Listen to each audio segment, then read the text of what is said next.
ولایت نیوز میں آپ کا خیر مقدم ہے۔ سامراجی سازشوں کا سامنا کر رہے شام اور ترکی سے آ رہی ایک اہم خبر کے ساتھ آپ کی خدمت میں حاضر ہیں۔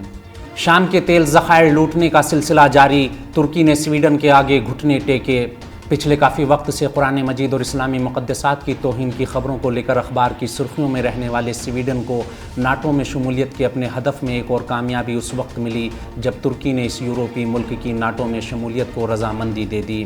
ترکی گزشتہ ایک برس سے سویڈن کی اس فوجی اتحاد میں شمولیت کی مخالفت کرتا رہا ہے۔ ترکی سیکیورٹی وجوہات اور اسٹاک ہوم پر کردستان ورکرز پارٹی PKK کو پناہ دینے کا الزام لگا کر اس کی ناٹو میں شمولیت کی مخالفت کرتا رہا ہے۔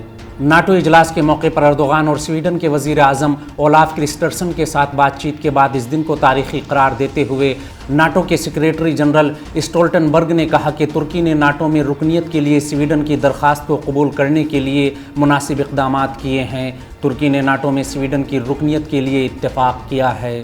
انہوں نے کہا کہ مجھے یہ اعلان کرتے ہوئے بے حد خوشی ہو رہی ہے کہ اردوغان نے سویڈن کے الحاقی پروٹوکول کو جلد از جلد ترک پارلیمنٹ کو بھیجنے اور اس کی منظوری کو یقینی بنانے کے لیے ترک پارلیمنٹ کے ساتھ مل کر کام کرنے پر اتفاق کیا ہے۔